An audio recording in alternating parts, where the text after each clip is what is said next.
It's Wednesday. I'm sorry. Let me just apologize for not being with you guys this week. This past week had some things going on. We had to, continue to build and grow the podcast, revamping the team, making sure everything is solid. So we back this Wednesday. And I'm excited because the NFL is the gift that keeps on giving. I tell y'all all the time, like it's a 6-month holiday with like soap operas mixed in, sitcoms mixed in, reality TV mixed in, but it's the ultimate reality TV. I'm sure y'all have heard somebody say that before. But the NFL has given me so much to talk about. Let me just let y'all like catch up because I wasn't even with y'all last week, and y'all was asking me like where the podcast at. We've been grinding, we've been working, I'm trying to make sure that we go straight through. All right. Cut through, straight through, have a good time. This is the Swagu podcast. You remember, like, subscribe, follow. Because if you ain't, what you doing? If you're not following, if you're not subscribing, if you're not going on all of the platforms where you can find podcasts and listening to the Swagu podcast, what is you doing? Anyway, I had a good week last week. I had to travel. Obviously, Monday Night Countdown, which I consider the last week, was in Kansas City. Saw them and the Saints play. It was a great time. It was good food. I don't know if whoever familiar with me when we started talking about TV last year, I had an infamous situation happen and unfold in Kansas City for Monday Night Football where I cursed on live TV because I was eating some barbecue. And it was so damn good that I lost all sense of where I was. So anyway, we returned to Kansas City. It was a phenomenal time. Saw them play the Saints. We all know what happened in that Kansas City game. I would love to harp on that, but it's some big stuff I got to get to, man. I just wanted to let y'all know what I've been doing. I've been busy. I've been rolling. I've been building. I'm trying to make sure we're delivering the greatest podcast to you guys ever, content-wise, getting to know me. Let's jump it off. First topic, I'm finna get into it. Y'all know what it is, the Jets. So a lot to unpack here, so I'm not going to waste a lot of time. All right, a year or two ago, 2 years ago, the New York Jets, owner Woody Johnson, along with general manager Joe Douglas, Robert Saleh was the head coach. We'll get to that too. Anyway, they courted Aaron Rodgers, the current starting quarterback for the New York Jets. They were after Aaron Rodgers like when you're young, you after a girl you like. All right, do you like me? Yes, no, maybe. You put it on a sheet of paper. If she mark yes, it's all bets off. I'm pursuing every single day. And that's what the New York Jets did to Aaron Rodgers. Went to California a couple times, flew down there in a private jet, showed him nice times, nice tings, told him they was going to pay him the $50 million that Green Bay owed him. We need you to come be a Hall of Fame quarterback. We need you to put us in a position where we got a chance to win an AFC championship or a Super Bowl. That was the damn plan, y'all. Now, I ain't going to sit here at the 5th week of the season and act like the plan is gone. I'm not going to act like that. They 2-2. The Jets are 2-2. I believe 2-2. They played in London. I believe they 2-2. If they not 2-2, y'all know we mess up on this podcast. Y'all know what I mean. They not doing how everybody thought they was going to do. Did we think they were going to be undefeated? No, we thought they would have only one loss at this point. I'm just be honest with you. Did we see Minnesota being that good who they lost to across the pond? No, we didn't see Minnesota being that good, but they also had a chance to win that game late in the game, and their Hall of Fame quarterback threw an interception. Hey, don't get mad at me. Don't hurt the messenger. I'm just telling y'all what happened. But anyway, the Jets had a grand plan and a grand scheme that once they got Aaron Rodgers, they added a couple players, they revamped the offensive line. They supposed to be AFC championship contenders and Super Bowl contenders. And right now, I'm telling y'all, it ain't looking like that. It just ain't looking like that. I don't know if it's going to get better. I don't know if it's just because it's early in the season and you play it by quarters. There's some trust that Aaron Rodgers has done this for such a long time that they could bounce back, but it don't seem like that to me. But let me get to the elephant in the room about the New York Jets. Yesterday, owner Woody Johnson decided they're going to fire the head coach. This is where the drama lies. and Swagu podcast feeds off drama. We love drama in sports. I stay away. I steer clear of drama in real life. I love drama in sports, though, because I get the chance to analyze and give opinions about it. That's what I'm paid to do. So Robert Saleh yesterday was relieved of his duties with the New York Jets.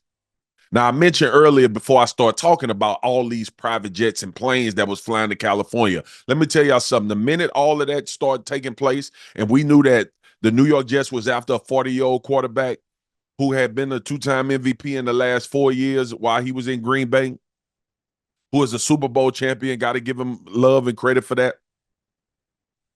But the minute they pursued him and the way they pursued him and the way they were publicly loud, it no longer was Robert Saleh's team, the head coach that just been fired. It was no longer his team. And I said it. I said it. In the offseason, when Aaron Rodgers didn't show up to certain things, in the offseason, when he was showing up and building a rapport, I was like, man, he going to concerts, he doing basketball games, him and Sauce Gardner hanging out. He is really trying to reshift and change all the narrative that was in Green Bay about how bad he wanted out and how much turmoil it was with him and the front office and the general managers and keeping and getting out of there. All of that stuff looked different when he got to New York, and it was new, it was vibrant. But y'all know, sometimes when you get when you get the new one, it's good and it's hype initially, and then you realize I ain't gonna even say the grass wasn't greener. You just realize it's the same ass grass. And now we're here today, where the head coach has been fired. Nathaniel Hackett, the offensive coordinator for the New York Jets, was in Denver and was awful. But his relationship with Aaron Rodgers got him the offensive coordinator position with the New York Jets because, like I told y'all, the minute they went and sent those planes to California and got a commitment, it became Aaron Rodgers' team. He the head coach. He the general manager. This is what you do. This is what you're willing to deal with when you sign a 40-year-old quarterback making $50 million. And yes, his history has a lot to do with the payments that he's receiving. Those direct deposits, I bet, look crazy, even though it's California, they taking half. But ultimately, it became his team. So I was on television yesterday, and I said, this is no surprise. The Jets fired the most unimportant person in their building, and that was the head coach because they signed Aaron Rodgers.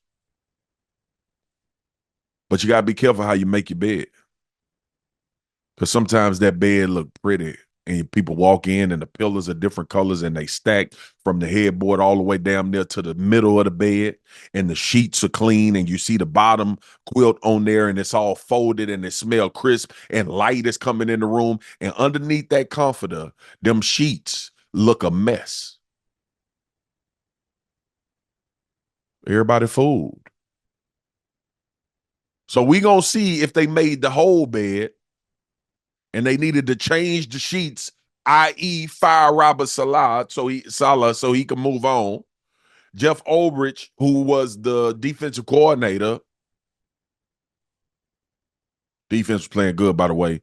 A little side note: Robert Saleh area expertise was defense, and the Jets defense have been good for a long time. The reason why we thought the Jets would be Super Bowl contenders is because they needed a quarterback to help facilitate what they were doing on offense, and this offense was supposed to take a step above and then be able to compete in every single game and win games because the defense was already great. The defense that Robert Saleh implemented and brought together in New York, who was playing really good, who I think has only given up 17 points so far this season, or I mean, the most they've given up in the game is 16 or 17 points, I believe. Coincidentally, the head coach, who's the defensive guy, whose defense is playing phenomenal, got fired because Aaron Rodgers came to the New York Jets and everything is going to go how he wants it to go because that is what you created by how you pursued him, Woody Johnson and the New York Jets. So don't act surprised when you hear people out here or fans or people around the game ask, did Aaron Rodgers influence this decision? I don't care if you had a conversation, Woody Johnson, with Aaron Rodgers about if he influenced the decision, if y'all talked about it. I don't care if y'all didn't talk about it. Silently, he absolutely influenced the decision because you felt that once you got this quarterback, you were supposed to be in a different place than where you were right now. So you fire Robert Saleh, who is the easiest fire you can make because you got Aaron Rodgers and you capitulated everything to him. And now everything that happens in the New York Jets facility and organization and franchise, inside and on Sundays, Mondays, Thursdays on the field,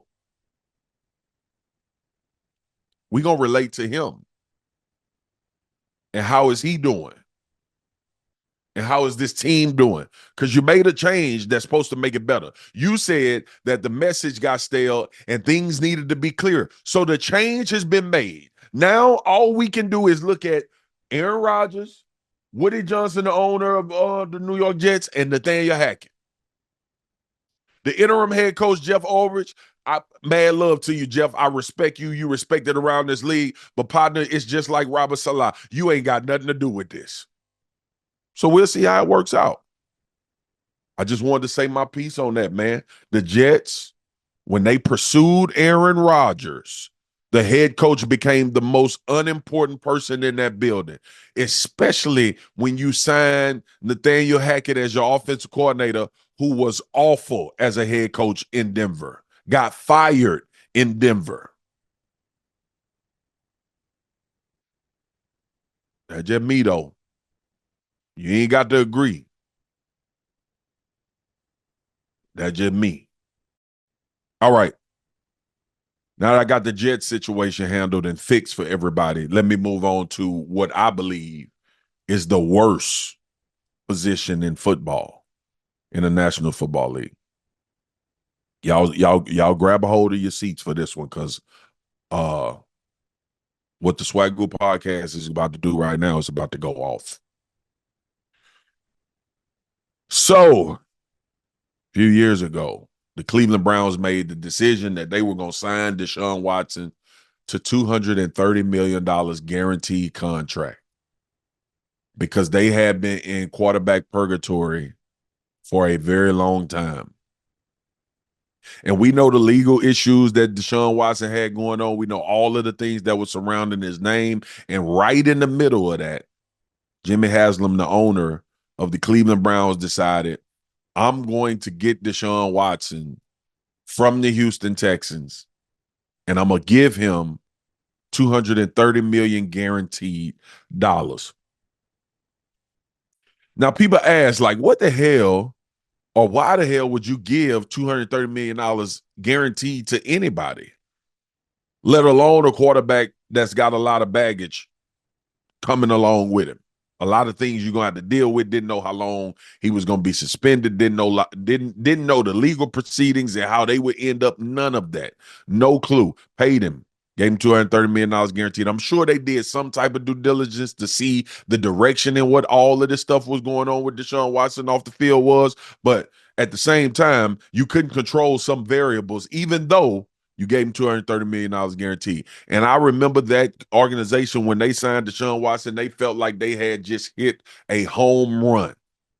And the question everybody was asking was, is he going to be the same guy he was in Houston? Because if he was going to be that same guy, you could justify, because that guy in Houston, who was Deshaun Watson, we would talk about him in the same breath with Patrick Mahomes and Josh Allen and Lamar Jackson, all these guys. He was in that tier. The way he played for the Houston Texans, he was in that tier. So giving him $230 million based off what he was doing in Houston was still crazy. But you could couple the abysmal quarterback play that they had in Cleveland with the opportunity to get somebody that was considered at that time transcendent. You could understand why they would pay a lot for Deshaun Watson services, along with other teams being in the running for Deshaun Watson services as well. So you had to outbid some people. I get it. I understand. The 230 was based off what Deshaun Watson did in Houston before he had to sit out a year and do all the things that he was going through. Just wanted to bring y'all up to speed, remind y'all all the things that transpired before that. Now, you get to Cleveland, you got a $230 million guaranteed quarterback with a really good defense, with some skilled players on the outside, with a coach that was coach of the year. You assuming that all that has to happen, offensive line was really good, which they ain't really good right now. But all that had to happen was you had to insert a quarterback that could play at a very high level, and the Cleveland Browns would contend.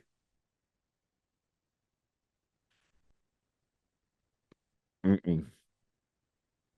Mm-mm. No, that is that is not what happened. I know some of y'all been watching and are familiar. That is not what been happening. $230 million guaranteed, and this man, Deshaun Watson, has not thrown for over 200 yards in a game this season. Say what you want. I'm just telling. I'm giving you the facts. 230 million guaranteed, and ain't through for 200 yards or more this season. I know you can't control injuries, but has missed so many games. 31st in the NFL in QBR. Now, there are variables from a football standpoint that Deshaun Watson can't help. You can't help that your offensive line ain't that good, but a lot of it is you have a history of holding the football. You took a lot of sacks in Houston.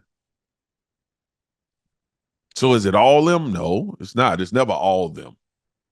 Is it some of them? Yeah, some of them. Weapons on the outside, Amari Cooper and Joku. I know he just came back. Nick Chubb coming back should help. We'll see how that progresses. But for $230 million, Deshaun, they expected you to overcome all of that.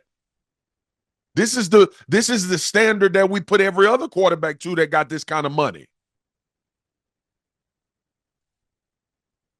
It's bad, y'all. Cleveland it's bad. They in a horrible situation. They got to pay him. I've just been telling y'all for the 100th time, $230 million guarantee. They got to pay him. And I'm going to be real with y'all because this is why I love my podcast. Because on TV, we don't have time to disseminate. I think Deshaun Watson mental is off. I think what he's gone through, what he's had to deal with, consequences of his actions,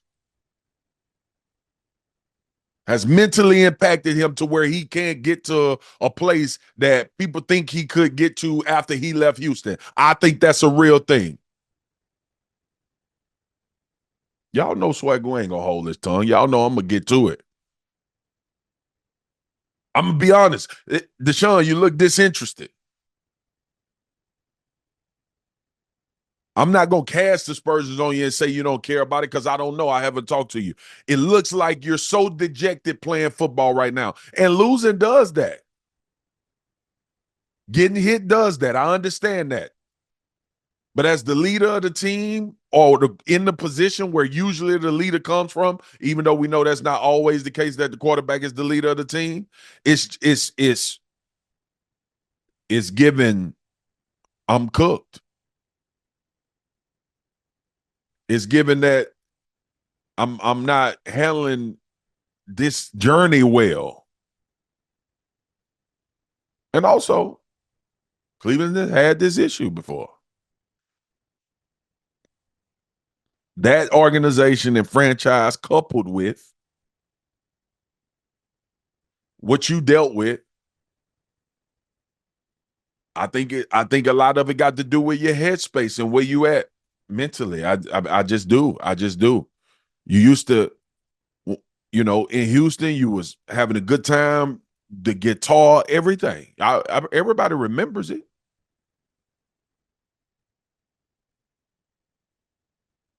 Cleveland and some. I mean, my dog got a $72.6 million cap hit. And we talk about put Jameis in or go get another quarterback. Listen, man, you going to have to get creative as hell.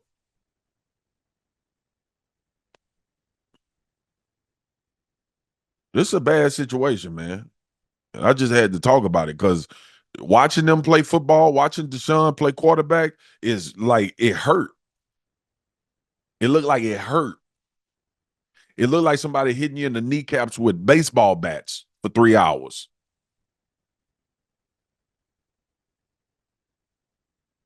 Oh, and seeing them on the field with Jaden Daniels, the rookie from the Washington Commanders, on the opposite side is like, damn, that's what we would have paid $230 million for. Got an old saying, when things ain't good, you a creek without a paddle, man. That's the situation in Cleveland.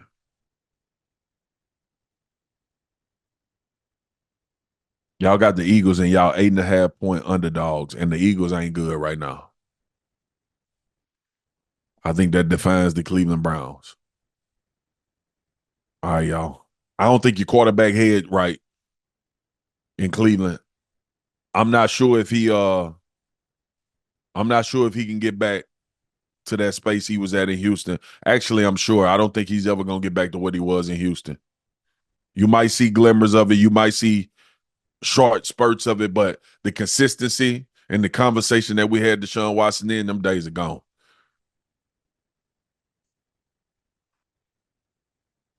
I don't know, Cleveland.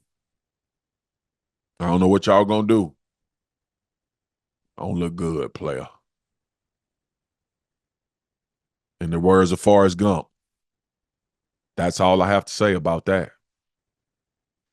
That was two topics, man. I had to get to the Jets. I had to get to the Cleveland Browns. Now I want to give some advice to somebody that know what they're doing. Don't get me wrong. I'm not giving advice to a young guy that's been in the league for 2 or 3 years. I ain't giving advice to a dude that ain't had a career that stacks up against anybody's career from their position. I'm talking to Davante Adams, and this is strictly advice from the Swagu because Davante is his own man, and everybody respects how he goes about his business. But Davante, I'm telling you right now, I've heard through the grapevine that the Jets or the Saints were your two teams because you want to play with a quarterback that you were familiar with. Man, don't go there. Run the hell away from there.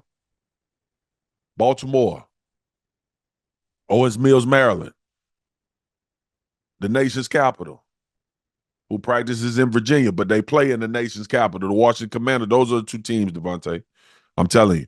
I think you got a lot of football left. I think you got those explosive years left. I think you got obviously number one wide receiver get back to being that top dog, being mentioned in that top dog conversation. Even though you are in football circles, you've been places now where it's kind of been up and down. You haven't had the systems, the schemes, the quarterbacks to do what you've needed to do. You got to Las Vegas and they traded Derek Carr away, and I think that was the biggest reason you went there, which is dope. Las Vegas is a great place to play football. But Derek Carr being gone, we saw it take the life out of you, man. Did you see what just happened in New York, Davante, with the Jets? Do you see where this is going? And also, I know you play with Aaron Rodgers. Y'all broke all kind of records. Y'all did phenomenal things. Do you actually know how long he's gonna play? So you might be in the Jets in a purgatory again with a quarterback in a couple years. Did you me, man? I'm just trying to give some advice. I know Lamar Jackson gonna be there for a long time. I know you're gonna be competing for championships if you go to Baltimore. I know you could be the number one wide receiver in Baltimore. I know that. I know that Baltimore has had a lot of success with veteran wide receivers, getting a lot of production out of them. They ain't tripping on that contract. I think they gave OBJ $15 million to come for 1 year. And they almost did it. Went to the AFC Championship. Almost did it. I know when Steve Smith went there, he still was balling. Old Steve Smith from the Carolina Panthers, who one of the best wide receivers I've ever seen in the league. I know he did his damn thing when he went to Baltimore. Davante, there is no doubt in my mind that if you go to Baltimore, one, y'all probably be playing the Super Bowl, i.e., you got to get past Mahomes them. But the other one is you ascend back into that guy that's the top dog conversation because a lot of your games on TV, and I promise you, Lamar gonna find you.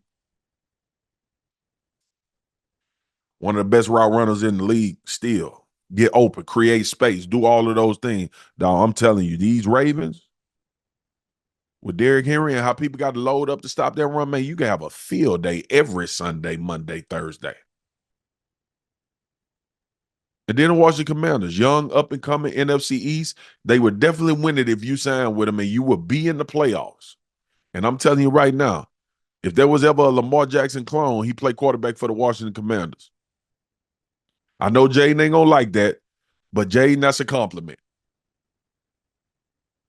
Davante, even though it might happen, man, I'm telling you, steer clear of Flores Park. Uh, Flores, I don't know how to say it. That's where the Jets play.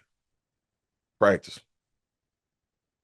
I wouldn't be big on New Orleans either, even though, I know Cardell, I know that's your guy. New Orleans ain't in a terrible situation, but Baltimore in a great one. Proven track record with veteran wide receivers that want to come and do their thing. That's my piece of advice. I ain't gonna stay long because if I stay long, I'm gonna stay wrong. Big dog, whatever you do, steer clear, man. I'm telling you. I'm just telling you. That's my advice. It's too much unpredictability in New York, dude. And in New Orleans, don't know. I don't know what I feel like New Orleans is waffling. The first two games of the season, we was like, Saints back on one. Feel like they waffling again. Like, who are they? Where would they be? What's their identity? How they gonna get back to playing championship caliber football? I know it's important for you to get your numbers and play with the quarterbacks that know how to get you to rock. I promise you. Lamar and Jaden will get you to rock. All right. I don't need to spend too much time on that. Davante, Baltimore or Washington, man. I'm telling you. I'm gonna take y'all behind the scenes a little bit, man. I had to go blow my nose. My nose was running. So I had to go blow my nose right quick. I'm back though. Y'all ain't want to see my y'all ain't want to see my nose running while I'm doing the podcast. Anyway, today is an exciting day. Y'all know y'all know I call y'all family and we close and we cool and we talk about certain things that's going on in my life. Remember to like, subscribe, follow, send me questions on X, send me questions on Instagram, YouTube. I bring y'all in sometimes. Today is a great day though. My wife and I and my oldest daughter, I think I've introduced y'all to her, Kari. She's gonna play volleyball at University of Texas. But anyway, we have an interview. We got this interview. Sports Stars of Tomorrow interview today. And it's really about her journey, her path, things she's done, excelled at in volleyball. And I'm just excited as a father because one, she's a really good human, but more importantly, people are recognizing her for what she's been able to accomplish on the volleyball court. But more importantly than that, they like this is the message is like people recognize the work that you put in. Like she didn't just wake up and now she got some great DNA, mom and dad, pro sports, tall, athletic, explosive, all of those things that was God given. But more importantly, she works, man. She's being recognized for that. She's a senior in high school, and she's being recognized for the work that she's put in since about 9. She's been playing volleyball at like a high level. So I'm excited today because as a parent, you get to wax poetic about your kid, and you don't have to be super humble about that. Like when I was coming up, you be humble about yourself and what you're accomplishing. You're doing some really good things, but it ain't your job to tell everybody in the world. I just always felt like that. My job is to tell the world about my kids, though, when they have success. So today we got this interview, and I've been talking to my wife. We're trying to schedule it, going back and forth, what time, where we're going to be, where we're going to meet at. And I watched my daughter this morning walk out for school, and I was like, yo, you realize that you're being recognized for the work that you put in and what you've been able to do on the volleyball court. But more importantly, you take all this in stride. I just love the way she's down to earth, man. Takes it all in stride, never gets too high, never gets too low. Super even, very excited about the things that she's been able to do. excited about playing college volleyball, but she handles it so well. But tonight we do this interview, and I'm going, Daddy gonna stand 10 toes down for baby girl. I'm gonna tell him all the work she put in behind the scenes, all of the driving that my wife has done, all of the trips, all of the volleyball tournaments, all of the volleyball camps, all of the traveling, never complaining, not having time for vacation in the summer like most kids do, because she had a dream and a goal, and now we get to talk to people about it, and it's really, really exciting.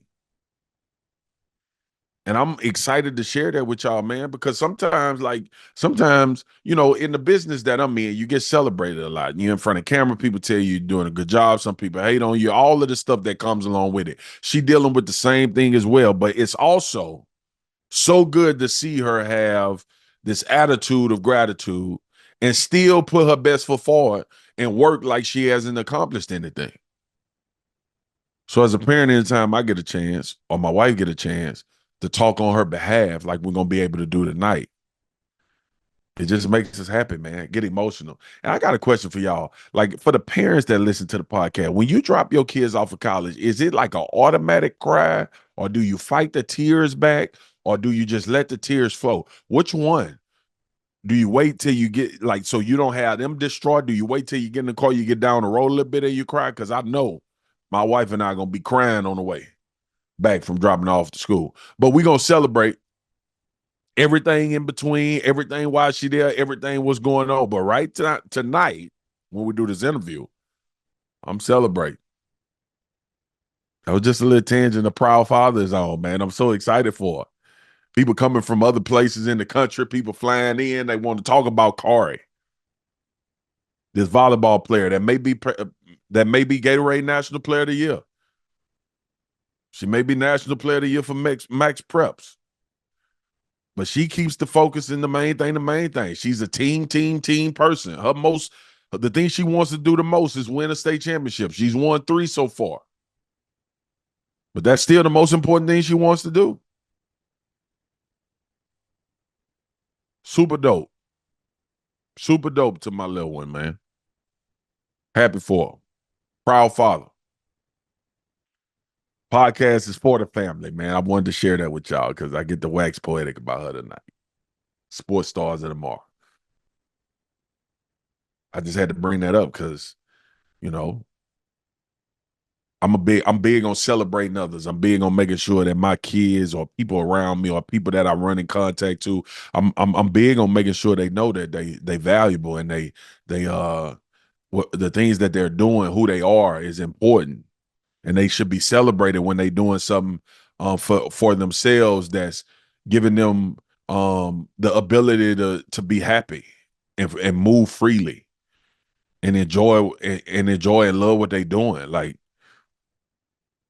I just think it's a phenomenal thing to be able to give people their flowers, especially when they're your own blood, when they your kids, and you're in the household with them every day, and you watch them and you see them go about their. I think it's the dopest thing in the world. Super dope. Speaking of sports stars of tomorrow, we go to sports stars of yesterday, which was myself. I'm old enough now to say that. But it's not about me. It's about LSU homecoming this week. And we play Ole Miss, and I don't know if we're going to win because Ole Miss is really good. But that's not important. The important thing is LSU homecoming is this week. And I don't know if I'm going because I think I am. I think I'm like on the verge of making that decision 100%. And I think I'm going to go because my wife and them, they going to have stuff going on. And I ain't got nothing going on other than Monday Night Countdown. That's a couple days after Saturday. So I might do that. LSU homecoming, man. LSU football is going to be lit. Food everywhere, party, music, everything going on campus. It's homecoming. People coming home. The alumni, all of the people that was there when I was there, and man, it's just a good time. I very rarely get a chance to do it, but I might do it. Speaking of LSU, we gotta uh we gotta get in this playoff. I ain't gonna get off in the tangent too long. We gotta get in this playoff. It's 12 teams gonna get in there. We gotta be one of the 12. And I want to be in that number. We gotta get in there. Brian Kelly, we gotta get in there. But this week is homecoming. This is a big step. This is Ole Miss, a team that's considered for the college football playoff. But the festivities is what I'm most excited about, and being there and having a opportunity to mingle and to dance and to chill and to eat. We got LSU ranked 13. We got Ole Miss ranked number 9. And we're going to figure out if the real LSU Tigers, who they are, can they stand up? Let me tell you something. In high school, when you book a homecoming team, you better win the game. Now, I know it's not the same in college. Sometimes just fall on the week that you determine homecoming in, but it's the same principle. For me, that's what I want. I want a homecoming victory. Do you want a victory? I want a victory. It's Wednesday, man. It's the Swagu podcast. Like, subscribe, follow, catch us up on YouTube. I just wanted to sit down and chat with y'all, get a few things off my chest. This podcast is supposed to be soul cleansing. It's supposed to be funny. It's supposed to talk about sports. It's supposed to talk about the biggest story in sports. Sometimes we got to get serious. Sometimes it's not such a happy topic. Sometimes it's super happy, and we get to talk about family and friends and exciting things that's going on. But the most important thing is for us to just vibe with each other, man. I want interaction. I need messages on X. I need messages on Instagram. Follow us on all of the social media platforms. Follow us. We on every single platform you can get your podcast. We are there. The Swagu Podcast. It's peace and love till next time, family. We're going to keep cooking up. We're going to keep bringing guests. We're going to keep bringing great conversation. But more importantly, we're going to keep telling the truth. It's always been love. It's always going to be love. I'll tap in with y'all next time. This is Swagu. Out.